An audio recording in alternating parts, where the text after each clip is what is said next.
जैसलमेर में हुए बस अग्निकांड से सबक लेते हुए इंदौर जिला प्रशासन ने सतर्कता बरतना प्रारंभ कर दिया है। जी हां, गुरुवार को जिला प्रशासन, क्षेत्र परिवहन और यातायात पुलिस की संयुक्त कार्रवाई में शहर से संचालित होने वाली सभी एसी कोच बस की जांच की गई। खास तौर पर इमरजेंसी गेट सही तरीके से काम कर रहे हैं या नहीं, इसका निरीक्षण किया गया और कुछ बसेस में कमियां मिलने पर उनके फिटनेस भी रद्द करने के साथ ही 10,000 रुपए का जुर्माना भी लगाया गया। देखिए ये खास रिपोर्ट। जैसलमेर में एसी कोच बस में आग लगने के बाद बस के दरवाजे ऑटोमेटिक लॉक हो गए थे। साथ ही बस में इमरजेंसी गेट न होने से सभी यात्री फंसे रहे और चिंता चल गए। इस घटना से सबक लेते हुए इंदौर प्रशासन पहले से ही सतर्कता बरत रहा है।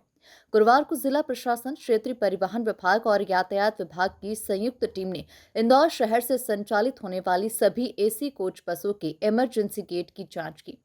तिनिमली क्षेत्र में जब टीम के अधिकारियों ने सिटीजन ट्रेवल्स की बसों को जांचा तो उसमें 2 बस ऐसी पाई गई जिसका इमरजेंसी गेट नहीं खुला।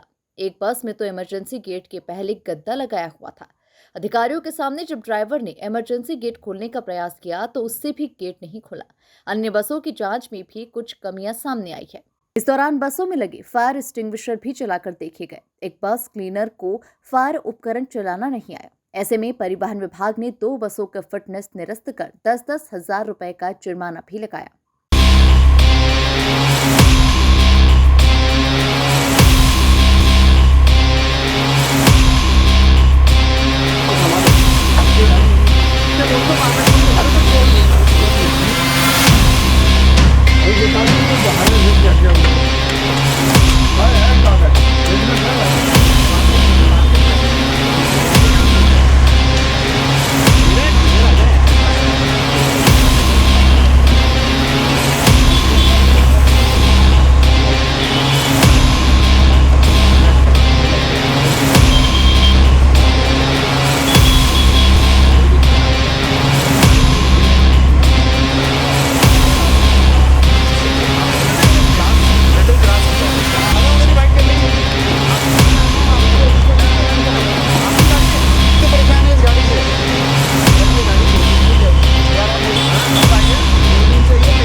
देखिए, सबसे पहले तो इनके जो भी डॉक्यूमेंट्स हैं, जैसे परमिट है, फिटनेस है, इंश्योरेंस है, ड्राइविंग लाइसेंस है, ये सब कंप्लीट होना चाहिए। इसके बाद जो यात्रियों की सुरक्षा को दृष्टिगत रखते हुए इनका जो इमरजेंसी एग्जिट है वो प्रॉपर होना चाहिए। ऐसा होना चाहिए जिसको दुर्घटना की स्थिति में तत्काल खोला जा सके और एक आम यात्री भी खोल सके। इसके लिए किसी एक्सपर्ट की आवश्यकता नहीं होनी चाहिए, जिससे कोई टेक्निकल वहाँ पे प्रॉब्लम आ रही हो। दूसरा, जो फायर एक्सटिंग्विशर वगैरह है वो प्रॉपर होना चाहिए। अगर छोटी मोटी घटना घटती है तो उससे तत्काल आग पे काबू पाया जा सके। और इनका जो फर्स्ट एड है वो प्रॉपर होना चाहिए, जो छोटी मोटी दुर्घटना में काम आ सके। तो ये सारे नाम्स हैं। डॉक्यूमेंट्स में कुछ नाम्स होते हैं, कुछ बसों को फिजिकली देख के चेक करना पड़ता है। ये चीज़ें चल रही हैं सुबह से। आज जिला प्रशासन और ट्रैफिक डिपार्टमेंट, ट्रांसपोर्ट डिपार्टमेंट मिल के ये सब कार्रवाइयाँ यहाँ पे कर रहा है। और जिसमें कमियाँ पाई जा रही हैं उस पर हम, जैसे हमने स्टार्टिंग में किया था यहाँ पर बगल में ही आपके, तो वहाँ पे जो बस थी, तो बस का जो इमरजेंसी एग्जिट था वहाँ पे किसी ने गद्दा बांध दिया था रस्सी से। अब हमने ड्राइवर से ही कहा कि भाई आप खोल के दिखाओ इमरजेंसी एग्जिट, उसी को 10 मिनट लग गए उसे खोलने में। तो ऐसी इमरजेंसी एग्जिट का कोई फ़ायदा नहीं होता है। तो हमने उस बस का जो है फिटनेस कैंसिल कर दिया है और 10,000 रुपये जुर्माना भी लगाया है। एसडीएम प्रदीप सोनी के मुताबिक घटना से सबक लेते हुए हम सतर्कता बरत रहे हैं। उनका कहना है, हमारा प्रयास है सारे बस ड्राइवर कंडक्टर भी आपात स्थिति से निपटने की ड्रिल करें ताकि कोई घटना होती है तो तुरंत यात्रियों की जान बचाई जा सके। फिलहाल बस संचालकों को समझाइश दी गई है। आने वाले दिनों में फिर से चेकिंग की जाएगी। यदि अनियमितताएं मिलती है तो उनके खिलाफ कड़ा एक्शन लिया जाएगा। आज सुबह से ही हमारी ट्रैफिक टीम, जिला प्रशासन की टीम और आरटीओ की पूरा जो दल था, हमने सुबह से ही शहर में आने वाली और जाने वाली जो अंतर्राज्यीय ऑल इंडिया परमिट बसेस हैं, विशेषकर जो एयर कंडीशन बसेस हैं, उनके हमने इंस्पेक्शंस मॉर्निंग में किए।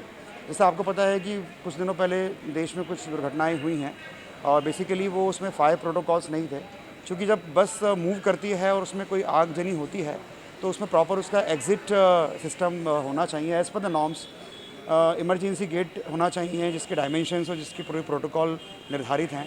एक ब्रिक होता है जो कि ब्रिटल ग्रास को ब्रेक कर देता है। जैसे हम लोग कभी एयर फ्लाइट में ट्रैवल करते हैं तो आपने देखा होगा कि एयर होस्टेस हमको प्रॉपर ट्रेनिंग प्रोवाइड करते हैं कि कहाँ पे इमरजेंसी एग्ज़िट है और किस प्रकार से आपको एग्ज़िट करना है। तो ट्रेनिंग इज़ ऑल्सो इम्पॉर्टेंट। तो आज हमने कुछ बसों के इंस्पेक्शंस किए। कुछ 1-2 बसेस इसमें की अनियमितताएँ पाई गई, उनकी फ़िटनेस वगैरह भी कैंसिल किए गए हैं। चूँकि कई जगह ये जो बॉडी जो बनती है इन बसों की बॉडी शॉप में बनती हैं तो नॉर्म्स के वायलेशंस हैं। मंशा ये है कि त्योहारों का समय है और भारी संख्या में इंदौर से दूसरे प्रदेशों में बसों का आवागमन होता है और काफ़ी संख्या में होता है, तो किसी प्रकार से पब्लिक की सेफ्टी पे कॉम्प्रोमाइज़ ना हो, तो इसके लिए पूरी कार्रवाई की गई है। और इनको कहा भी गया है कि आज शाम तक सारी की सारी बसों में सारे नॉर्म्स फुलफ़िल कराएँ। फायर एग्ज़िट प्रॉपर होना चाहिए। जो टीम होती है उसको पता होना चाहिए कि एग्ज़िट कहाँ से होना है। उसके बाद फायर एक्सटिंग्विशर होना चाहिए और भी जो फायर सेफ्टी के नॉर्म्स हैं वो हर बस में होना चाहिए। हम कंटिन्यूस आज स्टार्ट किए, हम फिर इनको कल इंस्पेक्ट करेंगे। और मंशा ये है कि त्योहारों में बहुत ज़्यादा संख्या में लोग आना जाना कर रहे हैं, उन उसमें कॉम्प्रोमाइज़ ना हो। कई शिकायतें ये भी आती कि इनके कुरियर लगेज में भी कुछ है ना पटाखा भी कई बार ट्रांसपोर्ट हो जाता है, तो वो हमने चेक किया हुआ, अभी मिला नहीं है, पर उस पर भी हमने इंस्ट्रक्शन दिए हैं कि इस प्रकार की कोई लापरवाही ना की जाए।